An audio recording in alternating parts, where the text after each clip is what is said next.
हरे कृष्ण कृष्ण कृष्ण हरे हरे, हरे राम राम राम हरे हरे।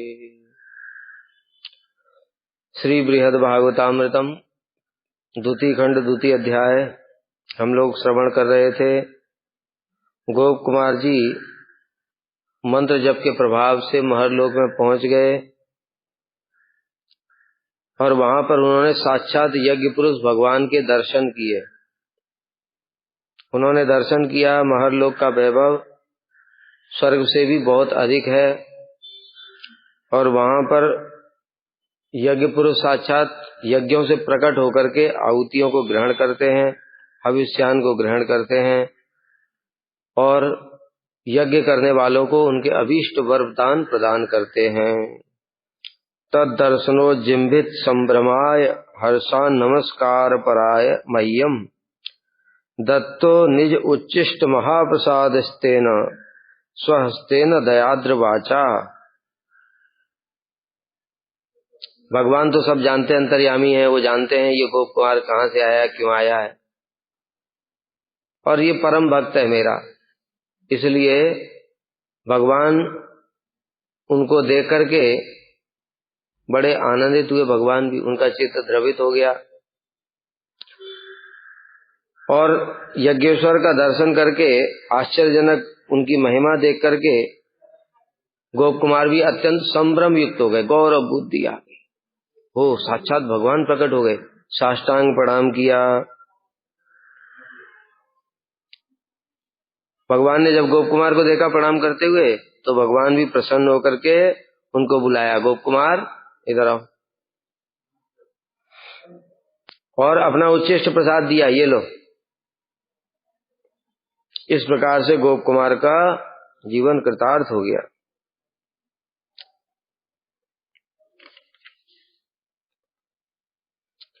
यज्ञेश्वर ने स्वयं ही अपने हाथों से अपना उच्चिष्ट महाप्रसाद प्रदान किया। यदि कहो किस प्रकार उनका अनुग्रह प्राप्त हुआ, कह रहे हैं उन प्रभु का अत्यंत आश्चर्यजनक प्रभाव दर्शन कर मैं संभ्रमवशतः किंकर्तव्य विमूढ़ हो गया। क्या करूं, समझ ही नहीं आ रहा है, क्योंकि वो लोग तो यज्ञ कर रहे थे, उनके लिए भगवान को दे रहे थे। अब इसको समझ नहीं आ रहा मैं कैसे सेवा करूं। यहाँ तो जगन्नाथ जी की तो सेवा पता थी उनको, माला देना, यहाँ उसके हाथ में कुछ है भी नहीं। अभी तो अभी नए नए आए और ठाकुर जी प्रकट हो गए, वो समझ नहीं आ रहा। सब लोग तो उनको सेवा कर रहे हैं, मैं क्या करूं। तो कुछ समझ में नहीं आया तो प्रणाम ही कर लिया। इसलिए गुरु जी कहते थे ना एक बार कि जो लोग गाते राधे राधे श्याम मिला, अरे श्याम तुमको मिल जाएंगे तो करोगे क्या। किम कर्तव्य विमूढ़, किम कर्तव्य, इस विषय में मोहित हो जाना। क्या कर्तव्य है, इस विषय में मोहित होने वाले को कहते हैं किम कर्तव्य विमूढ़। तो इसलिए हमको अभी दर्शन से भी कोई लाभ नहीं होने वाला है। भगवान आ जाएंगे तो हम क्या सेवा करेंगे उनकी, हमको कुछ नहीं पता है। कि गोप कुमार को तो तब भी बहुत उन्नत अवस्था में है ये हमसे, तो ये तो साक्षात भगवान के दर्शन कर रहे हैं, तब भी किंकर्तव्य विमूढ़ हो गए कि क्या करना चाहिए। तो हमारी क्या दशा होगी, हम खाली दर्शन करके अपना ही भोग करेंगे। मतलब वाह, भगवान को दर्शन करके हृदय तृप्त हो गया, इतने अनंत काल से जल रहा था, शांत हो गया, ये भोग है हमारा, ये भक्ति नहीं है। इसलिए हमको भगवान दिख भी नहीं रहे।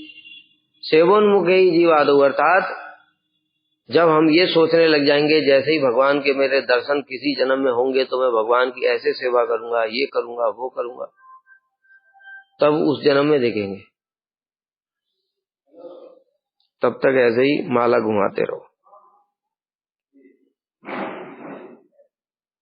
अतएव केवल हर्ष पूर्वक उनको प्रणाम करने लगा। किंग कर्तव्य विमूढ़ होकर के उनको प्रणाम करने लगा।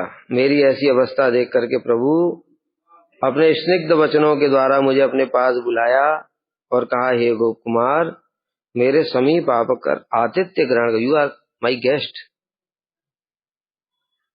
भगवान भी उनको अपना गेस्ट बता रहे हैं। देखो कितनी बड़ी बात है, कितने परम भक्त होंगे। मेरा आतिथ्य ग्रहण करो, इस प्रकार से कृपा की और मुझे अपना उच्चिष्ट महाप्रसाद प्रदान किया, जिसको प्राप्त करने के लिए देवी देवता भी तरसते हैं पर प्राप्त नहीं होता है। भगवान स्वयं अपने हाथों से दे रहे हैं बुला करके। अपूर्वम लब्धम आनंदम परमम प्राप्नुवंश ततः कारुण्यातिशयात् तस्य संसिद्ध अशेष वांछितः। अपूर्व लब्धम आनंदम, उनका कृपा देख करके मुझे अपूर्व आनंद प्रदान हुआ। कृपा तो वहां पर भी हुई थी स्वर्ग में, उपेंद्र ने उनको बुलाया था अपने पास, आलिंगन इत्यादि भी किया था, लेकिन यज्ञ पुरुष की महिमा अधिक है, इसलिए यहाँ आनंद भी अधिक माना जाएगा। और मुझे अपूर्व आनंद परमम प्राप्नुवंश ततः, वहां पर मुझे अत्यधिक आनंद प्राप्त हुआ। कारुण्य अतिशयात् तस्य, जिससे मेरा जगदीश दर्शनादि असीम वांछित फल भी सिद्ध हो गया। तो वह आनंद कैसा था? अपूर्व था, मतलब ये स्वर्ग से भी ज्यादा था। इससे पहले और इतना आनंद नहीं हुआ था जितना यज्ञेश्वर पुरुष ने जब बुलाया, उनको अपना उच्चिष्ट प्रसाद दिया, कहा तुम हमारा आतिथ्य ग्रहण करो, तुम्हारे अतिथि हो, इस प्रकार से बोला प्रेम वचनों से, स्वर्ग से भी अधिक आनंद प्राप्त हुआ, क्योंकि इससे मुझे जगदीश दर्शन आदि का असीम वांछित फल प्राप्त हो गया। जगदीश दर्शन करना चाहते थे जगदीश्वर का, वो भी उनको प्राप्त हो गया, उनका प्रसाद भी मिल गया। दयालुनाम महर्षिणाम संगयस्ततो भ्रमन् प्रत्यावासम तथैव अहम द्राक्षम जगदीश्वरम।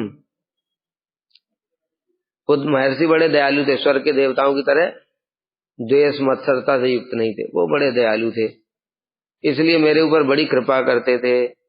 और गोप कुमार को लेकर के कहे चलो तुमको थोड़ा घुमा के लाते, घुमा करके महल लोगों में घुमाने के लिए ले गए। और तो घुमाने के लिए जहां ले गए तो देखा दूसरे घर में जाके वहां भी यज्ञ हो रहा है, वहां भी यज्ञ हो रहा है, वहां भी यज्ञ पुरुष प्रकट हो गए। देखो ये वहां से स्वर्ग से विशेषता है। स्वर्ग में उपेंद्र आते थे केवल इंद्र की पूजा ग्रहण करने के लिए, ये उपेंद्र ही इंद्र पूजा करते थे, उपेंद्र ग्रहण करते चले जाते, फिर कोई और दर्शन नहीं है। लेकिन यहाँ पर घर घर में यज्ञ हो रहे हैं और घर घर में यज्ञ पुरुष प्रकट हो रहे हैं। वहां सबके देवताओं के सामने प्रकट नहीं हो रहे थे स्वर्ग में, यहाँ पर घर घर में प्रकट हो रहे हैं।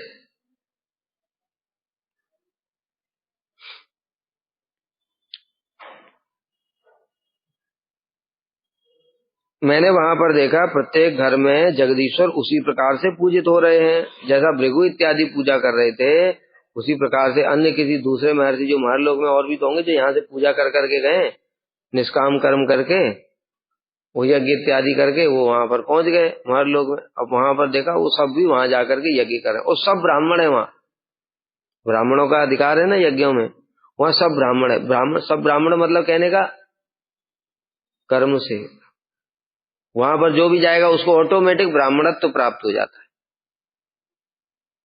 सभी वैदिक कर्म किया करते हैं वहां पर यज्ञ पुरुष की प्रसन्नता के लिए।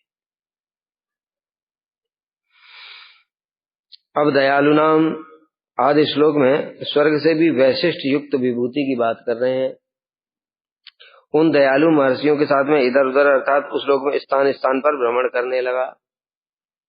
मैंने देखा प्रत्येक घर में ही भगवान यज्ञेश्वर यज्ञ अग्नि कुंड से प्रकट होकर अपने हाथों से यज्ञ भाग को ग्रहण करके भोजन, ये बड़ी विशेष बात है। ये स्वर्ग में फैसिलिटी नहीं थी। स्वर्ग में एक ही जगह बस उपेंद्र के इंद्र के छोटे भाई हैं उपेंद्र, आते हैं इंद्र पूजा करते हैं तो थोड़े हम ग्रहण करते हैं चले जाते हैं, फिर कहाँ जाते हैं कभी फिर दोबारा नहीं आते। और यहाँ पर जब यहाँ कोई यज्ञ कर रहा है कुछ यज्ञ कर रहा है, जो जो जहां जहां यज्ञ हो रहे हैं सब जगह यज्ञों से भगवान यज्ञ पुरुष प्रकट हो जाते हैं और सबको ही दर्शन देते हैं और सबके सेवा भी ग्रहण करते हैं। ये भी बड़ी विशेषता है। पता है ना ये प्रजापति हैं, ये सब इंद्र से श्रेष्ठ हैं।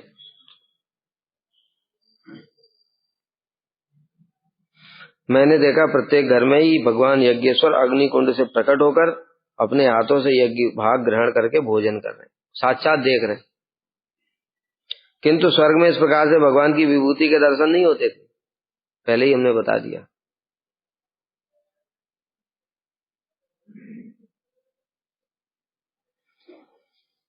तथा कृतार्थनिष्ठां मन्वानः स्वस्य सर्वथा सानंदम निवसंस तत्र प्रोक्तो अहम तैर महर्षि भी। इस प्रकार उनकी अत्यधिक करुणा प्राप्त करके मैं अपने आप को समस्त प्रकार से कृतार्थ मानने लगा। जीवन धन्य हो गया भाई। यहाँ सब जगह भगवान के दर्शन हो जाते हैं, जहां पर भी जाओ, और सब जगह भगवान प्रकट होकर के सबके ऊपर ही कृपा करते हैं। और ये ऋषि मुनि भी बड़े अच्छे हैं, प्रेम करते हैं, जबकि स्वर्ग के देवता ऐसे नहीं है। वहां परमानंद पूर्वक रहते समय एक दिन महर्षियों ने मुझसे कहा, ऋषि मुनि लोग कहने लगे, इस प्रकार महर्लोक में स्थान स्थान पर उन यज्ञेश्वर रूप जगदीश्वर की अनेक मूर्तियों के दर्शन का फल बता रहे हैं। सब जगह जगदीश्वर के दर्शन से असीम प्रकार से, अब पुरी में भी ये नहीं होता था। और पुरी में क्या, पुरी में तो मंदिर में ही बैठना पड़ेगा। मंदिर में ठाकुर जी मंदिर से निकले, प्रसाद पाने भी गए तो भी दर्शन नहीं होगा। सब समय ठाकुर जी के आगे खड़े होना पड़ेगा, और ठाकुर जी साइन करेंगे तो दर्शन नहीं होगा। और यहाँ पर कहीं भी चले जाओ, सब जगह ही भगवान का दर्शन है। उनकी असीम कृपा और भगवान के साक्षात दर्शन से मैं अपने आप को कृतार्थ मानने लगा। यानी जन्म और जब मेरा पूर्ण सफल हो गया भाई, आज जीवन सफल हो गया। अभी उनको पता नहीं ये बात कि और भी आगे कुछ भी है, क्योंकि जो मिल जाता है आखिरी में तो उसको ही वो सर्वश्रेष्ठ मानते हैं।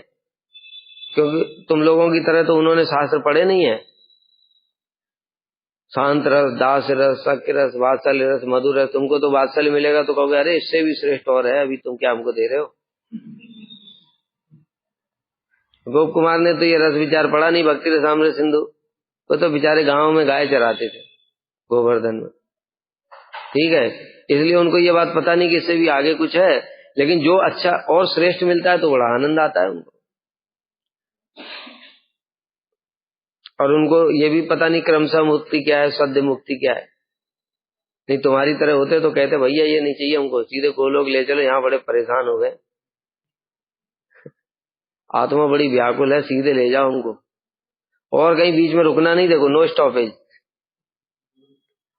नॉन स्टॉप गाड़ी में बिठाओ, नॉन स्टॉप विमान भेजो हमारे लिए, और सीधे गोलोक ही में रुकेंगे और वहीं पर मंजरी बनेगी। तो इसलिए गोप कुमार अपने जप और जन्म को सफल मानने लगे। इस प्रकार में वहां परमानंद पूर्वक वास करने लगा। एक दिन भृगु आदि महर्षियों ने कहा, उन्होंने कहा इतने दिन से ये रह रहा है, दर्शन करता है, तो हमारे साथ थोड़ा इन्वॉल्व हो जाए, यज्ञ इत्यादि कर ले, बढ़िया रहेगा। श्री महर्षि उवाच ऊचु भो गोप वैश्य पुत्र त्वम एतल्लोक स्वभावजम प्रदीयमानां स्वामी स्माभिर्विप्रत्वम स्वीकुरु द्रुतम। भो गोप वैश्य पुत्र, हे गोप कुमार वैश्य पुत्र, तम एतल्लोक स्वभावजम, इस लोक के स्वभाव वस्तः प्रदीयमानां स्माभि विप्रत्वम, हम तुमको विप्रत्व प्रदान करते। इस लोक के स्वभाव के अनुसार ही, मतलब इस लोक में सभी लोग वही है। ये तो स्पेशल केस आया पूरा, बताया ना, भक्ति के प्रभाव से वो पहुंच गए, वहां तो कोई पहुंच नहीं सकता है।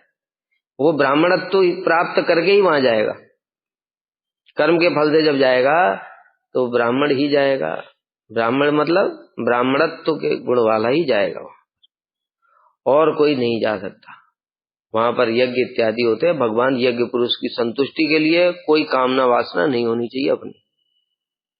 इस प्रकार से जिनकी वैदिक कर्मों में रुचि है और निष्काम भी है, वो वहां पर जाते हैं। तो जाते ही उनको ऑटोमेटिक, जब यहाँ पुण्य इतना पुण्य करेगा तो ब्राह्मणत्व तो उसके अंदर प्रकाशित होकर के तब वहां पर जाएगा। इसलिए हम तुम्हें ब्राह्मणत्व प्रदान करते हैं, शीघ्र स्वीकार करो। इस लोक के प्रभाव से ब्राह्मणत्व स्वयं ही उपस्थित हो जाता है, यानी ये गुण स्वयं ही आ जाते हैं।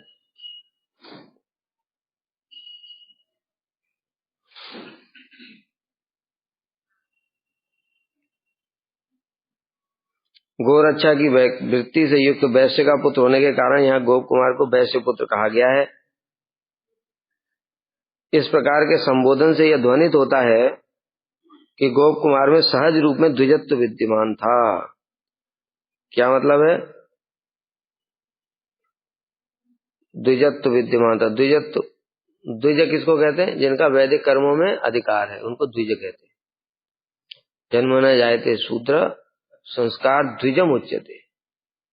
ब्राह्मण, क्षत्रिय, वैश्य, शूद्र, इन चारों में से 3 का संस्कार होता है, यज्ञोपवीत संस्कार इत्यादि।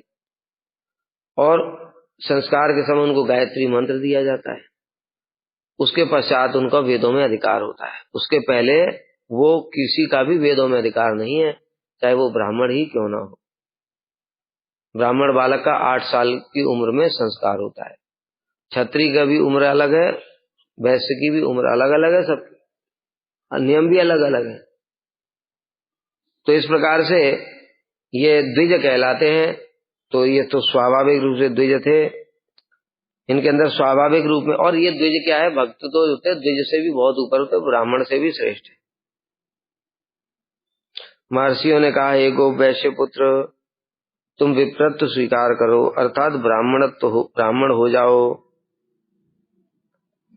यदि आपत्ति हो, गोप कुमार कहे मैं ब्राह्मण कैसे हो सकता हूं, मैं तो वैश्य हूं। कह रहे हैं ऐसी आशंका मत करो, हम महर्षिगण तुम्हें ब्राह्मणत्व प्रदान करते हैं। महर्षि साधारण नहीं है, बताया था ना कितने महातेजस्वी महर्षि हैं। वो तीर्थों को पवित्र करने के लिए पृथ्वी पर जाते हैं। देवता लोग नहीं जाते तीर्थों को पवित्र करने के लिए, महर्षि लोग जाते हैं। इसका मतलब है वो बहुत श्रेष्ठ है, इतनी उनकी शक्तियां हैं उनके पास। जब देवता लोग खुद भी उनकी पूजा कर रहे हैं, यज्ञ उपेंद्र भगवान स्वयं उनकी पूजा कर रहे हैं, कितने श्रेष्ठ ऋषि मुनि होंगे। तो इसलिए उनके अंदर शक्ति है, तो दे सकते हैं। इसलिए कह रहे हैं मैं तुम्हें ब्राह्मणत्व दे सकता हूं। तो यदि कहो कि इसके लिए किसी प्रकार का कुछ प्रयास करना पड़ेगा मुझे, तो कह रहे नहीं नहीं, तपस्या आचरण आदि किसी प्रयास की आवश्यकता नहीं है, तुमको कुछ करने की जरूरत नहीं। जैसे ब्राह्मणत्व प्राप्त करने के लिए विश्वामित्र ऋषि ने यह कठोर तप किया था, ब्रह्म ऋषि बनना चाहते थे वो। जब वशिष्ठ से हार गए, उन्होंने कपिला, जो उनकी गाय थी नंदिनी गाय, उस गाय को लेना चाहते थे विश्वामित्र। उस सेना सहित आक्रमण किया, तो गाय से इतनी सेना निकली, उनकी सेना को परास्त कर दिया। अब विश्वामित्र जब पराजित हो गए, ब्रह्मास्त्र होने पर भी पराजित हो गए, तब बड़े दुखी हो गए। कहते मैं ब्रह्म ऋषि बनूंगा, ब्रह्म ऋषि बनूंगा। राज्य को दे दिया और स्वयं तपस्या करने चले गए, महाकठोर तपस्या। उसी तपस्या के बीच में ही मेनका भी आ गई। एक बार तो तपस्या भंग ही हो गई। फिर वो मेनका से विरक्ति हुई, जब मेनका उनको छोड़ के चली गई, फिर उनको विरक्ति हुई, फिर गए तपस्या करने के लिए, फिर बड़ी कठोर तपस्या की। किस लिए कर रहे हैं? ब्राह्मणत्व प्राप्त करने के लिए कर रहे हैं। ये इतनी कठोर तपस्या करनी पड़ती है, तो इसलिए कोई साधारण चीज नहीं है ये। और फिर भी ब्राह्मणत्व प्राप्त, ब्रह्म ऋषि फिर भी नहीं बन पाए, क्योंकि वशिष्ठ ऋषि ने उनको ब्रह्म ऋषि स्वीकार नहीं किया। फिर एक बार जब वशिष्ठ ऋषि ने स्वीकार नहीं किया, सबने स्वीकार कर लिया, तो गुस्से में फिर आ गए। कहते तो वशिष्ठ का मैं गला काट दूंगा। तलवार लेकर के उनको मारने के लिए गए। तो वशिष्ठ ऋषि बातें कर रहे थे और कह रहे थे कि देखो, ये जो विश्वामित्र की तपस्या है वो चंद्रमा के समान शीतल है, उसकी कांति ऐसी है चंद्रमा के समान, किंतु उनका अहंकार नहीं जाता है, इस कारण से वो ब्राह्मणत्व पद को प्राप्त नहीं करता। जब ये उन्होंने सुना विश्वामित्र ने, तब उनके हाथ से तलवार छूट गई और वशिष्ठ ऋषि के चरणों में गिर पड़े। तब वशिष्ठ ऋषि ने घोषणा की, आज आपने ब्राह्मणत्व प्राप्त कर लिया, आज से आप ब्रह्म ऋषि। तो इतना तपस्या करनी पड़ी भाई ब्रह्म ऋषि बनने के लिए, कोई साधारण बात नहीं है। और गोप कुमार को फ्री में मिल रहा है, किसके प्रभाव से? भक्ति के प्रभाव से। यत कर्म भी यत तपसा ज्ञान वैराग्य तस्य यत योगेन दान धर्म श्रेयोवृत्तिरपि यत तपसा, तपस्या से जो ब्रह्म ऋषि पद प्राप्त हुआ, गोप कुमार को ऐसे ही ऑफर हो रहा है, पर रिजेक्ट कर दिया उन्होंने।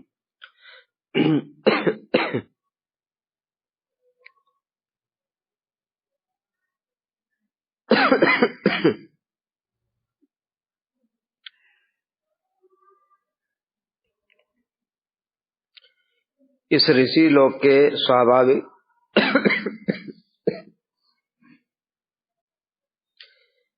इस ऋषि लोक के स्वाभाविक धर्मवस्था ब्राह्मणत्व स्वयं उपस्थित होता है। यहाँ का स्वभाव ही ऐसा है, स्थान का प्रभाव होता है ना, उस स्थान पर कोई ऐसे व्यक्ति नहीं जा सकता। जैसे स्वर्ग में कोई जाएगा तो अपने आप उसके अंदर दिव्य तेज आ जाएगा, उसके बिना वो जा ही नहीं सकता है। उसी प्रकार से यहाँ का भी स्वभाव है, जो वहां पर पहुंच जाएगा उसके अंदर ब्राह्मणत्व आ जाएगा, अथवा जिसके अंदर ब्राह्मणत्व वही वहां पहुंच पाएगा। केवल तुम्हें कुछ बाह्य व्यवहार आदि का अनुष्ठान करना होगा, अन्यथा श्लोक में तुम्हारा वास ही असंगत होगा। केवल थोड़ा बाह्य व्यवहार करना होगा, मतलब एक तो उसका बेस गोप कुमार का है, थोड़ा ब्राह्मण की तरह बनना होगा। बाह्य व्यवहार यही बोला, जैसे इंद्र के यहाँ भी गए थे जब, तो वहां भी इंद्र पद प्राप्त हुआ था, तो इंद्र जैसा उनको दिया गया था। मुकुट उकुट होगा जरूर, इंद्र पद प्राप्त किया है तो, लेकिन अंदर से वैसे ही थे। इसी प्रकार से यहाँ कह रहे बाह्य व्यवहार ये सब, और दूसरा थोड़ा यज्ञ इत्यादि भी करने पड़ेंगे, अन्यथा अगर तुम ऐसा नहीं करोगे तो यज्ञ इत्यादि नहीं करोगे तो फिर इस लोक में रहने से लाभ ही क्या है फिर। भाई यहाँ का वैशिष्ट ही है, ये सब यज्ञ करते हैं, यज्ञ को बाद में भगवान को आहुतियां देते हैं, भगवान साक्षात प्रकट होकर ग्रहण करते हैं। अगर ऐसा नहीं है तो अन्यथा इस लोक में तुम्हारा वास ही असंगत होगा, मतलब फायदा क्या फिर। यहाँ की जो फैसिलिटीज है वो अगर तुमने यूज ही नहीं किया, कोई गया 5 स्टार होटल में, 10,000 रुपए एक दिन का किराया, और जमीन पे चटाई बिछा के सो रहा है, पंखा बंद करके, एसी बंद करके, खिड़कियां खोल के, ठीक है, कुछ भी यूज नहीं किया, तो उसका वो 10,000 रुपया देना बेकार गया कि नहीं। ऐसे ही कह रहे हैं कि हमार लोग में भाई बड़े बड़े तपस्या करने के बाद में मिलता है, ये स्वर्ग से भी ज्यादा, जो देवता लोग जितनी तपस्या करते हैं उससे भी ज्यादा तपस्या करने के बाद में मिलता है, और तुम कुछ भी नहीं करोगे, ऐसे ही रहोगे। लेकिन सब जानते हैं भक्त है, इसलिए ये नहीं कह रहे हैं कि तुम्हारा मतलब इसका अपमान नहीं कर रहे हैं, भाग जाओ यहाँ से, ऐसा कोई नहीं बोल सकता है। भगवान ने स्वयं बुलाया उसको, महर्षियों ने तो देखा, भृगु ने, भगवान स्वयं बुला रहे हैं उसका, कह रहे हैं कि तुम अतिथि हो यहाँ, तुमको प्रसाद दे रहे हैं भगवान। समझ, भृगु आदि ऋषि अंतर्यामी ऋषि हैं, साधारण थोड़ी, सब जानते हैं, लेकिन कह रहे हैं कि तुम यहाँ रह रहे हो तो अच्छा है कि ये थोड़ी फैसिलिटीज भी यूज कर लो। महर्षिणाम एकतमो भूत्वा त्वमपि पूजया जगदीशम इमं यज्ञैः चिरम आत्मदित्रिचितम। क्या बाह्य व्यवहार क्या है, तुम भी हमारे समान महर्षि हो जाओगे और उन यज्ञेश्वर भगवान के लिए यज्ञ करोगे, स्वाहा, तो भगवान यज्ञ पुरुष प्रकट हो जाएंगे, उनका दर्शन करो साक्षात, और उनको सेवा भी कर सकते हो, उनको खिलाओ पिलाओ। जिनका दर्शन करने के लिए तुम्हारी बहुत दिनों से अभिलाषा थी, उसके लिए तो तुम मंत्र जप करके आए, तुम्हारी यही तो इच्छा थी, तो इसलिए तुम आ जाओ, हम तुम्हें ब्राह्मणत्व तो दे रहे हैं, तुम भी यज्ञ करो, यज्ञेश्वर की पूजा करो। यदि गोप कुमार कहें कि ब्राह्मणत्व तो प्राप्त करने से क्या लाभ है भाई, मैं क्यों गोप कुमार से इधर ब्राह्मण बनूं, कह रहे इसलिए बनो क्योंकि यहाँ फिर ब्राह्मणत्व तो प्राप्त करने से तुम भी यज्ञ करोगे, यज्ञ करोगे तो उससे भगवान प्रकट होंगे, उनको तुम साक्षात खिला सकते हो, भगवान के दर्शन की तुम्हारी अभिलाषा पूर्ण हो जाएगी। इन महर्षियों के बीच में तुम भी एक महर्षि के रूप में जाने जाओगे। विशेषतः तुम चिरकाल से जिनके दर्शन की अभिलाषा करते हो, उन प्रभु यज्ञेश्वर का यज्ञ अनुष्ठान सदैव दर्शन कर सकोगे। यज्ञ अनुष्ठान जब जब करोगे तब तक भगवान प्रकट होंगे, तुम्हारी आहुतियों को ग्रहण करेंगे, तुमको कृपा करेंगे, आशीर्वाद देंगे, दर्शन भी होगा। श्री गोप कुमार उवाच तत्श्रुत्वा अचिन्त्यं चिन्त्यं ब्रह्मण वैश्यत्वे स्यात् सुखम महत् प्रभोरेशांच विप्राणाम तद्भक्तानाम उपासना। गोप कुमार ने विचार किया, ऑफर तो अच्छा है किंतु समस्या है। क्या? ये वैश्यदेव में बड़ा खुश हूं, गुरुजी ने कृपा करके बोला था तुम्हारी शरीर ऐसा ही रहेगा। अब देखो ये जो ब्राह्मण लोग हैं, ये ब्राह्मण लोग तो एक ही चीज में एक ही चीज प्राप्त कर पाए, मतलब यज्ञ करेंगे यज्ञेश्वर प्रकट होंगे। लेकिन मैंने इस गोप शरीर में क्या क्या प्राप्त किया? राजा बना मैं, जगन्नाथ जी की सेवा प्राप्त की, स्वर्ग में भी इंद्र बना, अभी ब्राह्मणत्व भी बन सकता हूं मैं। तो फिर गोप कुमार के शरीर को क्यों छोड़ू मैं? ये गोप अभिमान क्यों छोड़ू? वैसे ब्राह्मण अभिमान स्वीकार करने की जरूरत ही क्या है? मैं वैश्य देह प्राप्त करके सुखी हूं, क्योंकि इस देह के द्वारा ही प्रभु की और उनके भक्त विप्रों की सेवा कर अधिक सुख पाया जा सकता है। ब्राह्मण बन गया, दूसरा एक समस्या हो रहा है कि मेरे अंदर ये अभिमान हो जाए मैं ब्राह्मण हूं, तो सब मेरी पूजा, गोप वैश्य लोग मेरी पूजा करेंगे, और मेरा गोप अभिमान रहेगा तो फिर क्या रहेगा? ब्राह्मण हमसे पूजनी है, ये महर्षि इत्यादि पूजनी है, तो इनके प्रति मेरी गौरव बुद्धि रहेगी। और मैं इनके जैसा हो गया तो मैं क्या भृगु से कहूं जैसे देवता लोग सोचते हैं? मत्सरता आ जाती है। वहां तो खैर मत्सरता नहीं रहेगी, उस लोक का प्रभाव ऐसा है, स्थान का प्रभाव होता है भाई, स्थान का प्रभाव होता है। जैसे तुम किसी तामसिक स्थान में पहुंच जाओ तो तुम्हारे अंदर में क्रोध, भय, आलस्य, निद्रा, ये सब आ जाएगा। किसी सात्विक स्थान में पहुंच जाओ तो वहां पर एकदम सतोगुण प्रकट हो जाएगा। अगस्त ऋषि के आश्रम में जब गए थे भगवान, तो देखा उन्होंने वहां तो सब हिरण और सिंह भी एक साथ मिलकर के खेल रहे। कहते ऐसा क्यों है? अगस्त ऋषि का प्रभाव, उनकी तपस्या के प्रभाव से सबके गुण जो सतोगुण हो गए, इतना महातेजस्वी ऋषि हैं। तो इसी प्रकार से ये लोक का भी प्रभाव है, नीचे के नरक लोकों का भी प्रभाव है, सब जगह का प्रभाव होता ही है। जो भजनशील वैष्णव, हमने खुद सुना, अपने अपनी अनुभूति सुनी कि हमको तो पता नहीं चलता है, लेकिन किसी व्यक्ति को बड़े सेंसिटिव होते हैं, उनको पता चल जाता है। वो गुरु जी के जैसा, कोई बता रहा हूँ, एक कोई भक्त था, उसका नाम तो जरूरत नहीं बताने की, उसके ऊपर कुछ समस्या थी, ऊपरी चक्कर जो होता है। उसने हमको खुद बताया कि मैं जब गुरु जी के कमरे में चला जाता हूँ तो मेरा मन एकदम शांत हो जाता है, शरीर हल्का लगने लगता है, और बाहर आने के बाद में फिर वैसे ही हो जाता है। मतलब जो भी उसके ऊपर में है ना, जो अपना प्रभाव डाल रहा है, वो गुरु जी के कमरे में प्रवेश नहीं कर सकता। ये सूक्ष्म चीजें होती, हमको पता नहीं चलती, लेकिन होती हैं। और जो भक्त लोग होते हैं, जो मतलब उन्नत कोटि के भक्त होते हैं, वो सब पहचान लेते हैं। अभी प्रभु जी आए थे ना, पूज्यपाद धीर कृष्ण प्रभु, उनसे बात चल रही थी, तो ऐसे ही प्रसंग आया, गुरु जी की बात चल रही थी, तो कह रहे एक बार गुरु जी की हम लोग मालिश कर रहे थे, एक कोई आया, उसको देखते ही गुरु जी ने कहा कि इसके अंदर तमोगुण बहुत है।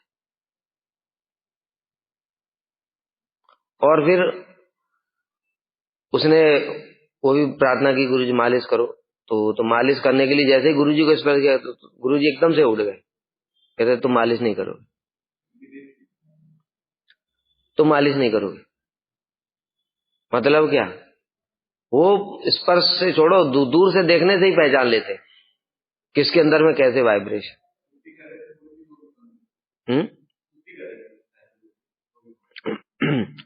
तो इस प्रकार से कहने का मतलब क्या है, जो बड़े श्रेष्ठ वैष्णव होते हैं, जिनके अंदर निर्गुणत्व आ गया है, वो तीनों गुणों को पहचान लेते हैं, देखने से ही पहचान लेते हैं, सतोगुण, रजोगुण, तमोगुण क्या है, और उनका प्रभाव क्षेत्र होता है। क्यों? कथा सामने सुनने के लिए बोलते हैं, अभी तो लोग तो समझते ही नहीं है इस बात को। सामने कथा जो बोल रहा है वो कथावाचक का एक प्रभाव होता है, ऑरा होता है, उस एरिया में उसका प्रभाव होता है। जब वो वाणी बोलते हैं तो उनका प्रभाव हमारे अंदर प्रवेश करता है। यूट्यूब में कौन सा प्रभाव जाएगा, फेसबुक में कौन सा प्रभाव है? समझ में आ रही बात? इसलिए शास्त्र में विधि क्या, तद विधि प्रणिपाते न परिप्रश्न सेवया। ये तो तब बताया गया कि कली का प्रचंड तांडव चारों ओर है। साधु संग तो तुम कर ही नहीं सकते, ऊपर से घर में माया इतनी भयंकर, तो कम से कम चलो फेसबुक यूट्यूब पे ही कथा सुनो, कुछ तो करो। वो something is better than nothing है, लेकिन उसको एब्सोल्यूट नहीं मानना चाहिए। एब्सोल्यूट चीज एक होती है, एब्सोल्यूट सब समय मन में चिंता करनी चाहिए कि गुरु जी के चरणों में रहकर ही भजन साधन होता है, यही वास्तविक बात है। और रिलेटिव क्या है कि जब कुछ नहीं है तो फिर जैसे गुरु जी बता रहे वैसे करो, कुछ भी नहीं है तो ग्रंथों का संग करो। अभी आजकल तो ऑडियो वीडियो गुरु जी कृपा करके दे रहे हैं, उनको देखो, उनका भी प्रभाव होता है, ऐसा मत समझो, लेकिन इतना प्रभाव नहीं जितना सामने से होता है। सामने से प्रभाव होता है उनका बैठने से मात्र से होता है। कितने सारे उदाहरण है ना, शिल भक्ति दैत माधव गोस्वामी महाराज जी का, शिल भक्ति प्रमोदपुरी गोस्वामी महाराज जी, कई बार कथाओं में बोल चुके हैं। उनके प्रभाव क्षेत्र में आने से हृदय में भक्ति के वाइब्रेशन उत्पन्न हो जाते हैं, कुछ क्षण के लिए ही सही। इसलिए गोप कुमार ने कहा, हे मातृोत्तम द्विज, हे मातृोत्तम द्विज, मतलब गोप कुमार कह रहे हैं ब्राह्मण को, मातृ ब्राह्मण को, महर्षियों की ऐसी बात सुनकर मैंने मन ही मन विचार किया कि मैं इस वैश्य देह को प्राप्त कर परम सुखी हूँ। इस शरीर में तो मुझे सब कुछ मिल रहा है, जहां जहां मैं ठाकुर जी की सेवा चाहता था वो सब मिला मुझे। और ये शरीर भी साधारण नहीं है, गुरु जी ने आशीर्वाद क्या दिया था, बूढ़ा नहीं होगा, जैसा है वैसा ही रहेगा, इसी शरीर से सब कुछ प्राप्त हो जाता है उनको। तो ऐसा जिससे ऐसा होता है उसमें ममता हो जाती है अपने आप ही। अन्यथा विप्र होने पर सेवा के अधिकार से वंचित हो जाऊंगा। कौन सी सेवा, यहाँ तो सेवा मिल जाएगी, लेकिन ब्राह्मणों की सेवा, अपने से श्रेष्ठ वैष्णवों की सेवा वो तो नहीं करूंगा, फिर मैं ब्राह्मणत्व का अभिमान आ जाएगा। क्योंकि ब्राह्मणत्व में दास्य की अनुपयोगिता है। ब्राह्मण के अंदर स्वाभाविक ही अभिमान रहता है कि मैं श्रेष्ठ हूं, क्योंकि शास्त्र ऐसा कहते हैं। भले वो कितना भी निकृष्ट हो, कितने भी नीच काम करे, शराब पीते हैं, मांस मदिरा खाते हैं, अवैध स्त्री संग करते हैं, फिर भी मैं ब्राह्मण हूं, पांडे चौबे वेदी त्रिवेदी चतुर्वेदी, ये अभिमान उनका कहां जाएगा? जन्म से लेकर ही आए हो, जन्म हुआ जब उनको पता चला मैं चौबे हूं, पांडे हूं, त्रिवेदी हूं, द्विवेदी हूं, जो भी हूं, जन्म से ही अभिमान है। इसलिए जो अभिमान है तो फिर वैष्णव ब्राह्मणों की सेवा नहीं कर पाएगा, श्रेष्ठ लोगों की। इसलिए तो जो ब्रज के जितने भी लोग हैं वो वैष्णवों को भी कुछ नहीं मानते। तुम क्या, ब्रजवासी हैं, उनका नया अभिमान एक ब्रजवासी, जन्म लिया वहां पे, ब्रज की भक्ति का बी भी नहीं जानते। पूजा करेंगे शिव जी की, दुर्गा की, गणेश की, हनुमान जी की, और ब्रजवासी हैं। और तो छोड़ो, पेड़ की केले की पूजा करने के लिए वो ब्रजवासी आते, रोज हमारे मठ में आती है। हम लोग परेशान हो जाते उसको देख करके, प्रभु जी का केला हटाओ यहाँ से। केले की पूजा करते हैं, ब्रजवासी हैं। कुछ कृष्ण क्या है, कृष्ण का कुछ वैशिष्ट क्या है, भक्ति क्या है, कुछ भी नहीं पता है ब्रजवासी। अब ये जो अभिमान रहेगा तो ये वैष्णवों की भी सम्मान नहीं करते, ऐसे अभिमान से लाभ ही क्या। इसलिए हरिदास ठाकुर जी तो ब्रह्मा होने पर भी क्या बोले, मैं नीच कुल में जन्म, ब्राह्मणों के सबके पिता है वो। सारे ब्राह्मणों के ब्रह्मा है ना वो, सारे ब्रह्म ऋषि तो उनसे ही प्रकट हुए, वो ब्रह्म ऋषियों के बाप हैं वो। फिर भी महाप्रभु से क्या बोले, प्रभु आपकी कौर लीला में मैं एक निम्न कुल में जन्म लेना चाहता हूँ, जिससे मेरा ब्रह्मा पद का अभिमान न रहे। तो हरिदास ठाकुर जी बन करके आए, और उसका लाभ कितना हुआ ऐसा लाभ हुआ कि जब ब्रह्मा पद था तब तो खूब डांट मिलती थी, लेकिन हरिदास ठाकुर को महाप्रभु इतना प्रेम करते हैं भाई, इतना प्रेम तो किसी से नहीं देखा। हर दिन महाप्रभु भगवान होकर के उनको दर्शन देने जाते हैं, अपना उच्छिष्ट प्रसाद देते हैं उनको आलिंगन करते हैं। उनका शरीर छोड़ते हुए समय महाप्रभु अपने आंखों के सामने, महाप्रभु ने गोद में उठाया उनको, स्वयं हाथों से समाधि दी, स्वयं उनका भंडारा उत्सव किया। ऐसा सौभाग्य तो किसी का नहीं देखा जाता। देखो, तो ऐसे श्रेष्ठ कुल के अभिमान को क्या चाट डालना है? उससे लाभ ही क्या? उसे तो ऐसे ही मिल जाए जन्म, भले ही अंत्यज हो, शूद्र हो, कुछ भी हो, किंतु भगवान के भक्त हों, जिससे भगवान की कृपा मिले और सबके दीनता बनी रहे अपने अंदर, और दीनता के कारण में सबको सम्मान करें, अपने आप भगवान संतुष्ट हो जाए। ऐसा नहीं ब्राह्मणों में सब समय अभिमान हो गया। रूप गोस्वामी भक्ति के प्रभाव से अभिमान नहीं होता है। रूप गोस्वामी, सनातन गोस्वामी उच्च भारद्वाज कुलीन ब्राह्मण, और उनका अभिमान है हम अंत्यज हैं। जगन्नाथ जी के मंदिर में दर्शन करने नहीं जाते, हिंदुओं के लिए तो अलाउ है, वो भी ब्राह्मण है श्रेष्ठ, मंदिर में नहीं जाते थे।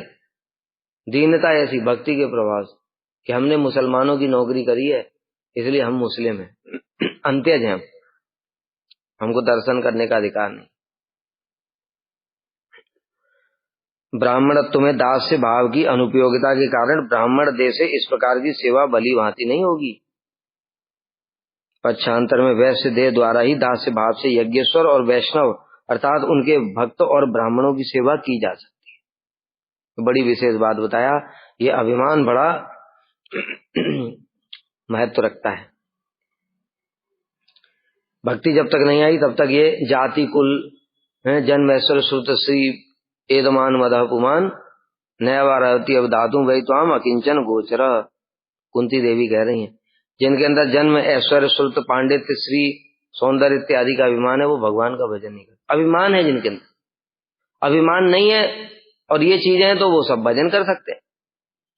हमारे गुरु जी तो ब्राह्मण थे और उनका ऐश्वर्य भी था, पुलिस में ऑफिसर थे, पांडित्य भी था, सारे शास्त्रों का ज्ञान भी है उनको, सौंदर्य भी इतना दिव्य उनकी कांति थी, सब कुछ होने पर भी भजन करते। प्रभुपाद को देखो, अति कोमल कांचन दीर्घ तनु तनु निंदित हेम मृणाल मदम, क्या बता रहे हैं? महाप्रभुपाद का कैसा दिव्य स्वरूप है। लेकिन फिर भी भगवान के परम भक्त हैं, क्योंकि उनको अभिमान नहीं है। और पांडित्य तो पूछो ही मत, उनके पांडित्य के सामने सारे जगत का पांडित्य उनके चरणों की धूल के समान, ऐसा पांडित्य था। तो अभिमान मुख्य है, अभिमान नहीं होना चाहिए। गुण तो अच्छे ही हैं, वो गुण तो उल्टे सेवा में लग जाते हैं, वो गुण सेवा में भी लग सकते हैं, लेकिन अभिमान है तो भक्ति नहीं होगी। अतएव इस वैश्यत्व या वैश्य देह के रहने से प्रभु जगदीश्वर तथा उनके भक्तों और ब्राह्मणों की सेवा कर इन महर्षियों की तुलना में भी अधिकतर सुख प्राप्त होगा। देखो विशेष बात क्या है,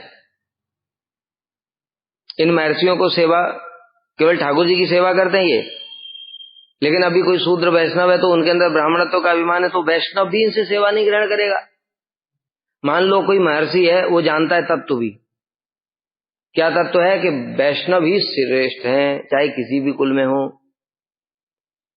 लेकिन वो वैष्णव निम्न कुल वाला तो तुमसे सेवा नहीं लेगा।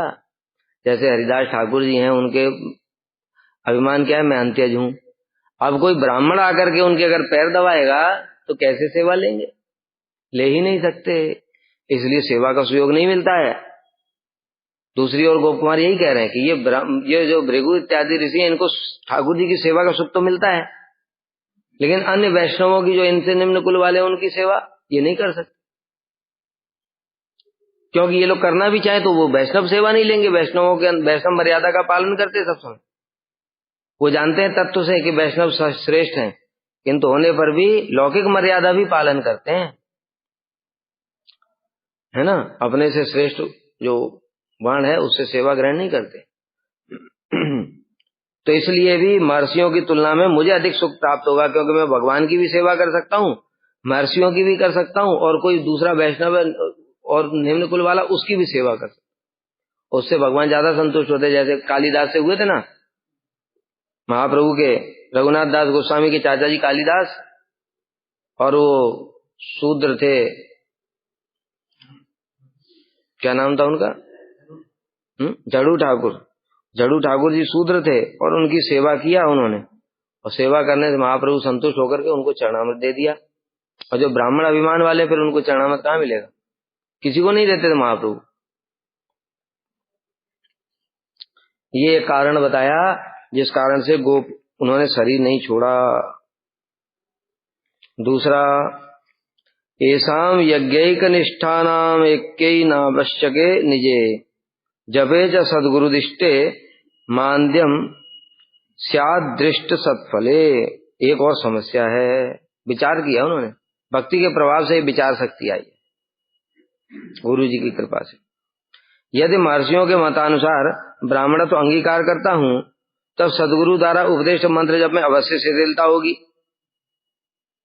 क्योंकि ये ब्राह्मण बना देंगे और ये ब्राह्मण बन करके फिर मेरी यज्ञ में रुचि हो जाएगी।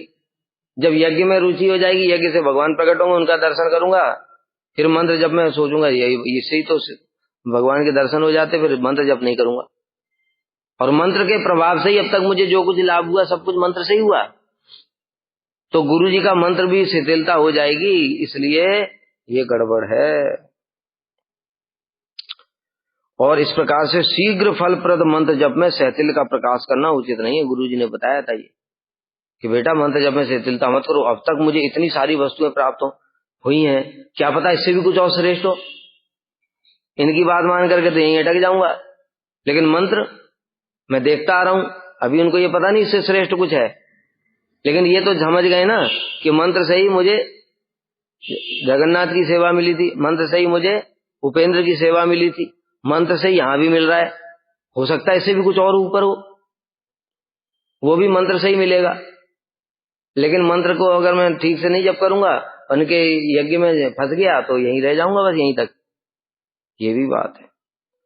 विशेषता इन महर्षियों की निष्ठा केवल यज्ञ में है, अन्य किसी कर्तव्य में नहीं है। अन्य दूसरी चीजें भी तो होती हैं, जैसे जगन्नाथ जी की, वो ठाकुर जी की सेवा करते तो थोड़ी यज्ञ करते थे। जगन्नाथ जी की सेवा जब कर रहे थे तो कोई यज्ञ हो रहा था? वहां क्या है, ठाकुर जी को बढ़िया खिलाओ, माला पहनाओ, उत्सव करो, दूसरा ये सब, वो सब देख चुके हैं ये सब, कहते इससे भी बढ़िया बढ़िया और वैरायटी की सेवाएं, इससे तो मैं केवल फंस जाऊंगा, खाली यज्ञ करते रहो स्वाहा।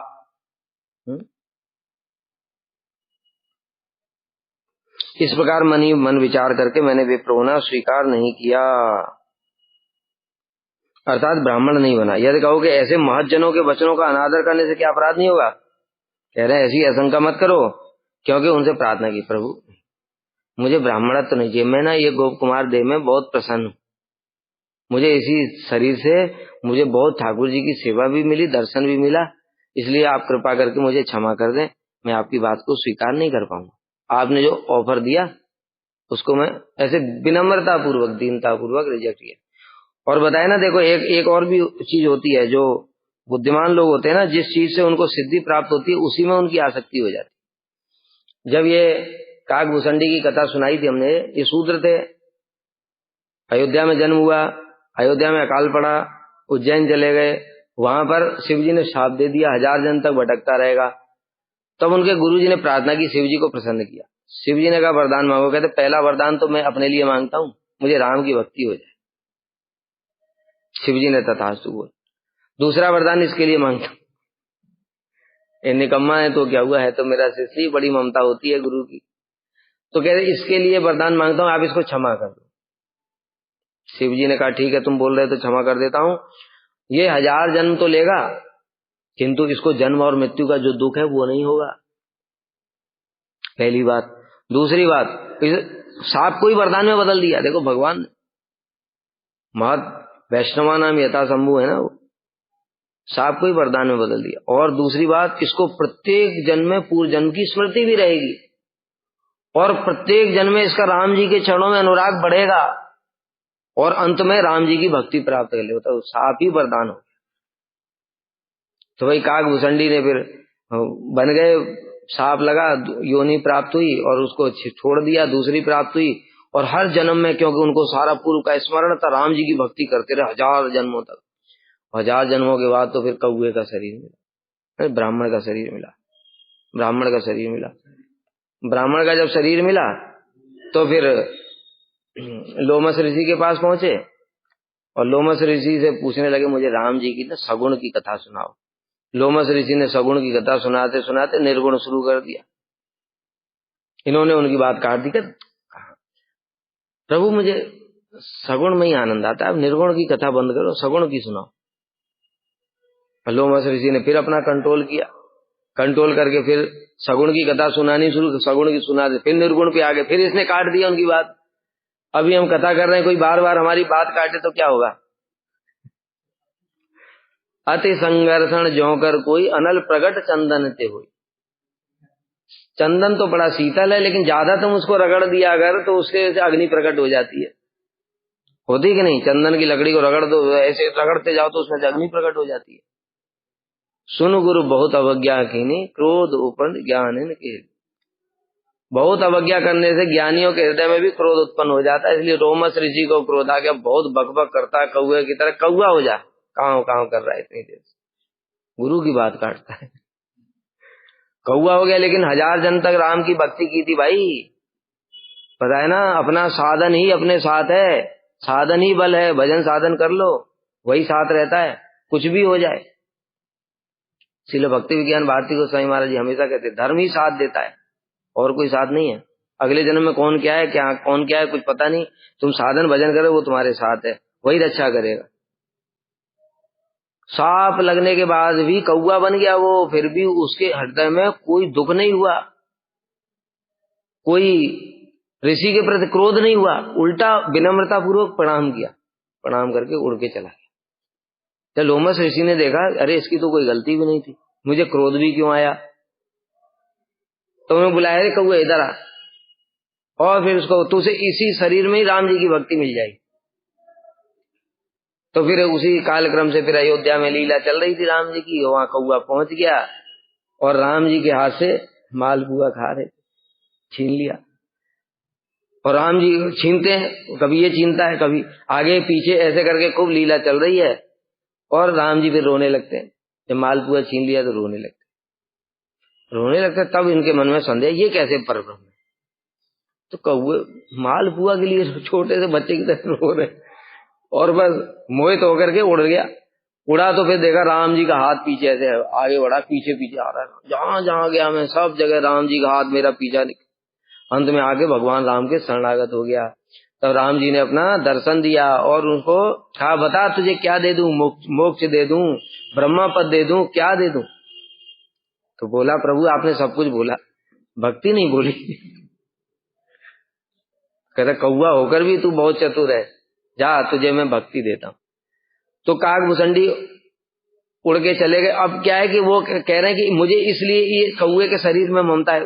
गरुड़ जी ने पूछा था ये कि भाई तुम इतना श्रेष्ठ राम जी के भक्त हो, इतनी तुम्हारा प्रभाव है कि तुम्हारे 1 योजन तक माया नहीं व्याप्ति है, तो कौए का शरीर कैसे मिला। कहते इसलिए मुझे कौए के शरीर में बड़ी ममता है, इसलिए छोड़ता नहीं मैं, क्योंकि इसी शरीर में ही मुझे राम जी की भक्ति मिली थी।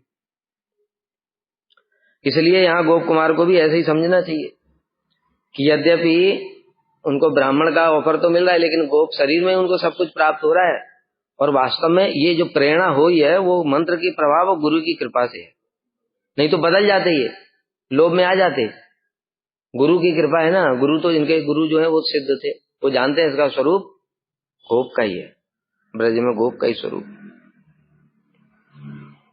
इसलिए हृदय में वैसी प्रेरणा नहीं हुई कि मैं ब्राह्मण बन जाऊं। तो इसलिए अपराध भी नहीं हुआ कि उनसे हाथ पैर जोड़ करके नहीं आपने बड़ी कृपा की, मेरे को ये ऑफर दिया, लेकिन मुझे नहीं चाहिए, क्योंकि मैं इसी शरीर में प्रसन्न। इसलिए उन्होंने पहले की भांति मेरे प्रति आदर यत्न किया। विप्रत्व स्वीकार न करने पर भी उनकी मरलोक में किसी प्रकार से मेरे स्वाभाविक सुख की हानि नहीं हुई। सुख जो प्राप्त हो, अपितु मैं उस लोक के प्रभाव से स्वतः ही प्रजापति आदि के महान सुख का अधिकारी हुआ। बताए ना, उस स्थान का प्रभाव ही है, जाते ही अपने आप ऑटोमेटिक हो जाएगा, है ना। जैसे तुम कहीं ठंडी जगह पहुंच गए, गर्मी से परेशान थे दिल्ली की, और तुम पहुंच गए सीधे कश्मीर में, तो तुम्हें बोलना पड़ेगा कि अभी तुम्हें ठंडा लगना चाहिए, बोलना पड़ेगा, और जाते ही हो गया। उसी प्रकार से कोई कश्मीर से दिल्ली भी आ गया तो उसको बोलना नहीं पड़ेगा जैकेट उतारो, अपने आप उतर जाएगी, पसीना पसीना बहने लगेगा। तो प्रभाव है ना स्थान का। वैसे ही समझो वो महर्लोक के प्रभाव से अपने आप सुख ऐश्वर्य सब प्राप्त हो गया। वो सुख तो मिल ही रहा था, गोप शरीर में भी मिल रहा था, तो मैं ब्राह्मण शरीर क्यों लूं। इस प्रकार से श्री गोप कुमार जी ने ब्राह्मण पद को स्वीकार नहीं किया।